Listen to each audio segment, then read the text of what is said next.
أعوذ بالله من الشيطان الرجيم بسم الله الرحمن الرحيم الحمد لله اللهم ربنا لك الحمد بما خلقتنا ورزقتنا وهديتنا وعلمتنا لك الحمد بالإيمان ولك الحمد بالإسلام لك الحمد بكل نعمة أنعمت بها علينا فلك الحمد على ذلك حمدا كثيرا لك الحمد حتى ترضى ولك الحمد إذا رضيت اللهم صل على محمد وعلى آله وأصحابه وأزواجه وذريته رب اشرح لي صدري ويسر لي أمري واحلل عقدة من لساني يفقه قولي اللهم زدنا إيمانا وفقها ويقينا ربنا آتنا من لدنك رحمة وهيئ لنا من أمرنا رشدا آمین یا رب العالمین۔ السلام علیکم ورحمۃ اللہ وبرکاتہ۔ کمپیشن نیگلیکٹڈ سننا میں آپ سب کو مرحبا و اہلا۔ اللہ سبحانہ و تعالیٰ کی شکر گزاری کے ساتھ آج کے سیشن کا آغاز کرتے ہیں۔ ہمارا رب سبحانہ و تعالیٰ اللہ عز و جل الرحمن ہے، جس نے 100 رحمتیں تخلیق فرمائیں اور ان میں سے ایک رحمت دنیا میں اتار دی تاکہ مہربانی، شفقت، رحمت، محبت، نرمی، لطف و کرم کی تربیت نسل انسانی میں رہے۔ اور اس رحمت کو تمام مخلوقات میں اللہ سبحانہ و تعالیٰ نے نازل فرمایا، انسان ہوں یا دوسری مخلوقات، سارے زمین والے اس رحمت میں اپنی زندگی گزارتے ہیں اور اپنی نسل کو بڑھاتے ہیں اور ایک دوسرے کے ساتھ لطف و کرم اور نرمی کے ساتھ پیش آتے ہیں اور اپنے رب کے احکامات کو پورا کرتے ہیں۔ سیدنا ابو ہریرہ رضی اللہ عنہ فرماتے ہیں کہ نبی کریم صلی اللہ علیہ وسلم نے فرمایا، بے شک اللہ کی 100 رحمتیں ہیں، ان میں سے ایک رحمت اس نے انسانوں اور جنوں میں نازل فرمائی ہے۔ اس رحمت کے سبب ہی انسان ایک دوسرے پر رحم اور مہربانی کرتے ہیں، ایک دوسرے سے حسن سلوک کرتے ہیں، ایک دوسرے کی کیئر کرتے ہیں۔ اور اللہ سبحانہ و تعالیٰ کی اس ایک رحمت کی وسعت اور عظمت اتنی ہے کہ جس کو ہم انکمپس نہیں کر سکتے۔ اللہ سبحانہ و تعالیٰ کی 100 رحمتوں کا تو اندازہ لگانا ہی ناممکن ہے۔ اللہ سبحانہ و تعالیٰ الرحمن الرحیم کی خاص رحمت کہ اللہ تعالیٰ نے انسان کو علم عطا فرمایا اور اسے وہ باتیں سکھائیں جنہیں وہ جانتا تک نہ تھا۔ اپنی زندگی میں جن باتوں کو جاننا اس کے لیے ضروری تھا، ان سب باتوں کی نالج اللہ الرحمن الرحیم نے انسان کو عطا فرمائی ہے۔ اور اللہ رب العزت کی رحمت کا سب سے بڑا اظہار قرآن مجید کے نزول کی صورت میں ہوا، جو کہ رسول اللہ صلی اللہ علیہ وسلم پر کیا گیا، آخری نبی محمد صلی اللہ علیہ وسلم، جن کو رحمت للعالمین بنا کر بھیجا گیا، سارے جہانوں کے لیے، سارے زمانوں کے لیے رحمت۔ رسول اللہ صلی اللہ علیہ وسلم کے ذریعے سے اللہ سبحانہ و تعالیٰ نے یہ سکھایا کہ مہربان ہونا یا کمپیشنیٹ ہونا کیسا ہوتا ہے، یا وہ کمپیشن یا وہ مہربانی یا وہ رحمت جو اللہ سبحانہ و تعالیٰ نے ہم انسانوں کے دلوں میں رکھی ہے، ان کے دلوں کو اس سے بھرا ہے، جس کی بنا پر مخلوقات ایک دوسرے پر رحم کرتے ہیں اور کمپیشن کا اظہار کرتے ہیں، وہ مہربانی اور رحم دلی اس کا اظہار کیسے ہو۔ یاد رکھیے گا، ہم انسانوں کے لیے بہت ضروری ہے کہ ہم مہربان ہوں، ہم رحم دل ہوں، کیونکہ تبھی ہم دوسرے انسان کے ساتھ کوئی بھی ریلیشن شپ ڈیولپ کر سکتے ہیں، تعلق قائم کر سکتے ہیں۔ اور اس کے ساتھ ساتھ ہمارا کمپیشنیٹ ہونا، ہمارا مہربان اور نرم دل ہونا، رحم دل ہونا ہماری اپنی ویل بینگ کے لیے بہت ضروری ہے۔ اور یہ بات بھی یاد رہے کہ یہ مہربانی، یہ کمپیشن، یہ جذبہ رحم اللہ سبحانہ و تعالیٰ نے سب انسانوں کے اندر رکھا ہے، میری اور آپ کی فطرت کا حصہ ہے۔ اور اس کو پریویل کرنا، اس کے بارے میں جاننا کہ یہ ہمارے اندر موجود ہے، اس کو پریویل کرنا، اس کو سیکھنا، یہ سب الرحمن سبحانہ و تعالیٰ کی بے پایہ رحمت ہے کہ اس نے ہمیں نہ صرف اس بات سے آگاہ کیا کہ ہماری فطرت کے اندر یہ رحمت کا جذبہ ہے، اور اس کے ساتھ ساتھ ہمیں رسول اللہ صلی اللہ علیہ وسلم کے ذریعے سے سکھایا گیا کہ رحم دل ہونا، اپنے ساتھ مہربان ہونا کیا ہوتا ہے اور دوسروں کے ساتھ مہربان ہونا کیا ہوتا ہے۔ اور رسول اللہ صلی اللہ علیہ وسلم نے اپنی زندگی میں مختلف کاموں کے ذریعے سے، مختلف انٹریکشنز کے ذریعے سے ہمیں یہ سکھایا کہ جب ہم دوسروں کے ساتھ انٹریکٹ کریں تو وہ کیا رکھ رکھاؤ ہے، وہ کیا ادب آداب ہیں، وہ کیا طور طریقہ ہے جو کہ ہمیں فالو کرنا چاہیے۔ اور یہ سارے کے سارے طور طریقے جو نبی کریم صلی اللہ علیہ وسلم نے سکھائے ہیں، یہ سب کے سب جذبہ رحم پر بیسڈ ہیں۔ یعنی اگر آپ ٹرولی کمپیشنیٹ انسان ہیں تو آپ ایک انتہائی باادب انسان ہوں گے، کیونکہ انسان کا باادب ہونا دراصل رحم دلی کی بنا پر ہی ہے، کیونکہ تبھی ایک انسان دوسرے انسان کے ساتھ انٹریکٹ کرتے ہوئے ان تمام چیزوں کا خیال رکھتا ہے کہ جو کہ رحم دلی پر اور رحمت پر بیسڈ ہوں۔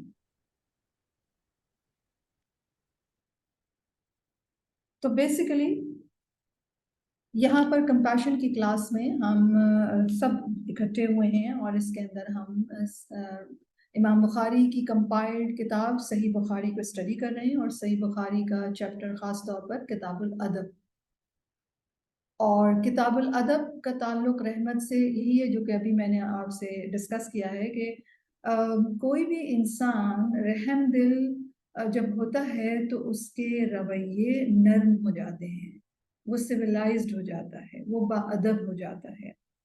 تو وہ تمام رویے، وہ اخلاق، وہ کردار جو کمپیشن پر بیسڈ ہے، وہ کیسے ہوتے ہیں؟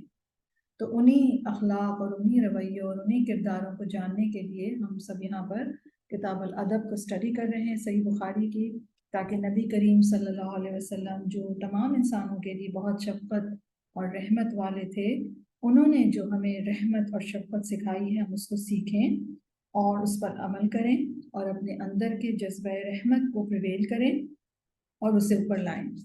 اور یہ بالکل اسی طرح کی سنت ہے جیسے کہ رسول اللہ صلی اللہ علیہ وسلم نے ہمیں اور سنتیں سکھائی ہیں، اور یہ اسی طرح ضروری ہے جیسے کہ ہمیں اللہ سبحانہ و تعالیٰ کی عبادت میں رسول اللہ صلی اللہ علیہ وسلم کو فالو کرنا ہے، بالکل اسی طریقے سے ہمیں اپنے اخلاق میں، اپنے کردار میں، اپنے رویوں میں، اپنے انٹریکشنز میں رسول اللہ صلی اللہ علیہ وسلم کی سنت کو فالو کرنا ہے۔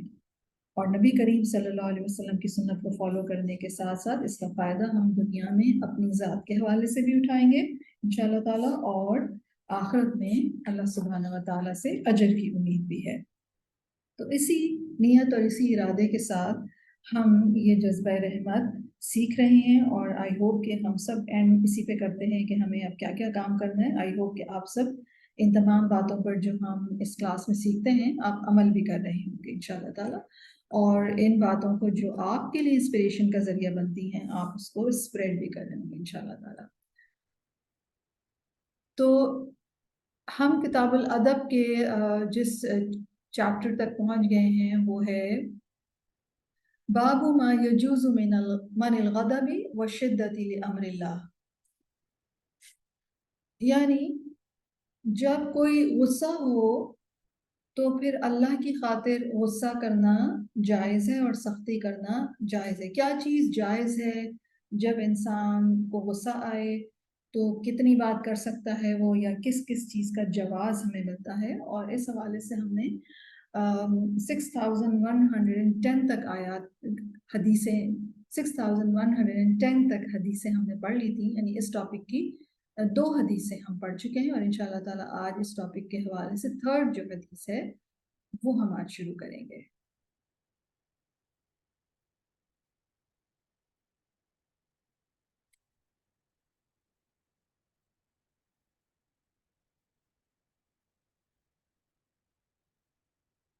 حدیث 6111 حدثنا موسى بن إسماعيل حدثنا جويرية عن نافع عن عبد الله بن عمر رضی اللہ عنہ۔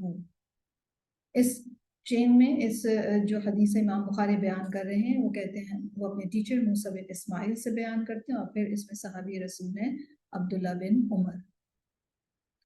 عبداللہ بن عمر کہتے ہیں قال، وہ کہتے ہیں بین النبی صلی اللہ علیہ وسلم یصلی رأى فی قبلۃ المسجد نخامة، نبی کریم صلی اللہ علیہ وسلم نماز پڑھ رہے تھے کہ اتنے میں آپ صلی اللہ علیہ وسلم نے مسجد میں قبلے کی جانب فلیم دیکھا۔ right? یا کسی نے وہاں پر اسپٹ کیا ہوا تھا، رسول اللہ صلی اللہ علیہ وسلم نے وہ دیکھا اپنی نماز میں جبکہ نماز پڑھ رہے تھے وہ، تو کیا کیا رسول اللہ صلی اللہ علیہ وسلم نے؟ فحکھا بیدہ، تو نبی کریم صلی اللہ علیہ وسلم نے اپنے دست مبارک سے اس کو کلین کیا، فتغیظ، اور پھر آپ صلی اللہ علیہ وسلم غصہ ہوئے، ثم قال، پھر رسول اللہ صلی اللہ علیہ وسلم نے فرمایا، ان احدکم اذا کان فی الصلاۃ فان اللہ حیال وجہہ، جب تم میں سے کوئی ایک شخص نماز میں ہوتا ہے تو اللہ تعالیٰ اس کے سامنے ہوتے ہیں، فلا یتنخمن حیال وجہہ فی الصلاۃ، تو نماز کے دوران کوئی شخص اپنے سامنے نہ اسپٹ کرے، یعنی اگر نماز کے دوران ضرورت پیش آ گئی ہے، اور یاد رکھیے پہلے زمانے میں ٹیشوز وغیرہ نہیں تھے، رائٹ، اور اس طرح کی کوئی چیزیں نہیں تھی، تو پھر اگر کسی کو ایسی کوئی حاجت پیش آ گئی ہے کہ اسے اسپٹ کرنا ہے، تو پھر رسول اللہ صلی اللہ علیہ وسلم کیا فرمانا ہے کہ اپنے سامنے نہ تھوکا جائے، ٹھیک ہے۔ اور اس حدیث سے ہمیں پتہ چل رہا ہے جیسے کہ نبی کریم صلی اللہ علیہ وسلم نے جب ایک ایسی گندگی دیکھی تو اسے اپنے دست مبارک سے صاف بھی کیا، اور آپ غصہ ہوئے، اور پھر آپ نے انسٹرکشنز دی ایک اس حوالے سے، یعنی رسول اللہ صلی اللہ علیہ وسلم کے غصے کا اظہار نبی کریم صلی اللہ علیہ وسلم کے چہرے مبارک سے ہوا، اور پھر نبی کریم صلی اللہ علیہ وسلم نے فرمایا کہ مسجدوں کے لیے ضروری ہے، یعنی جب ایک انسان نماز پڑھ رہا ہے خاص طور پر مسجد میں، اور کہیں اور بھی اگر پڑھ رہا ہے، تو وہ اس کو اگر اسپٹ کرنے کی ضرورت پیش آ رہی ہے تو وہ سامنے اسپٹ نہیں کر سکتا، کیوں؟ کیونکہ نبی کریم صلی اللہ علیہ وسلم فرما رہے ہیں کہ اللہ اس کے سامنے موجود ہوتا ہے۔ تو یہ ایک ادب ہے نماز پڑھنے کا کہ جب انسان نماز پڑھ رہا ہے تو اس قسم کے کام وہ خاص طور پر اپنے سامنے کی طرف ڈائریکشن میں نہ کرے۔ اس سے ہمیں معلوم یہ ہو رہا ہے کہ مسجدوں کو صاف ستھرا رکھنا بہت ضروری ہے، اور انہیں خوشبودار رکھنا بھی چاہیے، کیونکہ آف کورس اسپٹ وغیرہ کی ایک اسمیل ہوتی ہے، تو اور اگر کوئی گندگی لگی ہوئی ہے، اگر کوئی غلاظت ہے، تو اسے کلین کر دیا جائے۔ نبی کریم صلی اللہ علیہ وسلم نے خود صاف کیا، اور پھر ایک روایت میں ہمیں یہ بھی ملتا ہے کہ رسول اللہ صلی اللہ علیہ وسلم نے اس جگہ پر خوشبو بھی لگائی، ٹھیک ہے۔ تو مسجد اللہ کے ذکر کی جگہ ہے، اس میں کوئی گندگی کرنا انتہائی نامناسب ہے، نہ گندگی پھیلانی چاہیے، یعنی اگر ہم کبھی جاتے بھی ہیں، اگر خواتین کا ایریا بھی ہوتا ہے، اور بچوں کو بھی اسی حوالے سے تربیت دینی چاہیے، تو اپنے کوئی ٹیشو پیپر وغیرہ چھوڑ کر ہم اگر آئیں گے تو یہ نامناسب بات ہے، مسجد میں گندگی نہیں پھیلانی چاہیے، یعنی اگر ہم گئے بھی ہیں تو جب ہم اٹھ رہے ہیں تو ہم اپنے آرام دیکھ لیں کہ کہیں ہمارے پرس سے یا ہمارے بے دھیانی میں کوئی ٹیشو وغیرہ تو نہیں ہم نے چھوڑ دیا ہے، وہ ضرور اٹھا دیا جائے۔ تو مسجد میں خاص طور پر تھوکنا گناہ ہے، اور اس کا کفارہ یہ ہے کہ اسے دفن کر دیا جائے۔ اسپٹ کرنے والے کے لیے قیامت کے دن سزا ہوگی، اور وہ سزا یہ ہوگی کہ اس کا وہ اسپٹ اس کی 2 آنکھوں کے درمیان اس کی پیشانی پر لگا ہوا ہوگا، یعنی اتنی ڈسگسٹنگ بات ہے یہ اللہ تعالیٰ کو اتنی ناپسند بات ہے۔ اسی طرح ایک شخص نے امامت کی حالت میں قبلے کی طرف اسپٹ کیا، تو جب اس کی نماز ختم ہوئی تو رسول اللہ صلی اللہ علیہ وسلم تو پھر اس کو یہ بتایا گیا کہ یہ تم نے غلط کام کیا ہے۔ رسول اللہ صلی اللہ علیہ وسلم نے اس سے فرمایا کہ آئندہ سے تم امامت نہیں کرو گے، یعنی اس کو ڈسکوالیفائی کر دیا گیا کہ یہ غلطی اتنی بڑی ہے۔ اسی طرح یہ بھی ہم دیکھتے ہیں کہ مسجد کے حوالے سے رسول اللہ صلی اللہ علیہ وسلم کی جو تعلیمات ہیں اس سے ہمیں اندازہ ہوتا ہے کہ مسجد میں آتے ہوئے اپنے بدن کی صفائی کا خیال رکھنا ہے، اپنے منہ کی صفائی کا خیال رکھنا ہے، یعنی کسی بھی قسم کی اسمیل سے مسجد کی فضا کو پلوٹ نہیں کیا جائے گا۔ رسول اللہ صلی اللہ علیہ وسلم نے فرمایا کہ جس نے لہسن کی ترکاری میں سے کچھ کھایا تو یعنی وہ پھر مسجد نہ آئے، یا اچھی طرح منہ کلین کر کے آئے۔ ایک اور مرتبہ فرمایا کہ جس نے پیاز، لہسن اور گدنا، مولی جیسی ایک ویجیٹیبل ہوتی ہے، وہ کھایا تو ہماری مسجد کے قریب ہوتے ہیں، کیونکہ فرشتے اس سے تکلیف محسوس کرتے ہیں جس سے بنی آدم تکلیف محسوس کرتے ہیں، ٹھیک ہے۔ تو یہ منع کیا گیا۔ تو یہ اسپیٹ کرنا یا کسی بھی طریقے سے اسمیل آ رہی ہو بدن میں سے، ماؤتھ میں سے، تو اس چیز کو ناپسند کیا گیا ہے، اور کیا فرمایا ہے رسول اللہ صلی اللہ علیہ وسلم کہ مسجد نہ آئے، یعنی اس سے بہتر ہے کہ پھر وہ نہ آئے۔ تو مسجدوں کا ایک احترام ہے، مسجدوں کی ایک ادب ہے، اور وہ ادب کیا ہے کہ وہاں پر کسی بھی قسم کی گندگی یا کسی بھی قسم کی گندی اسمیل نہ ہو۔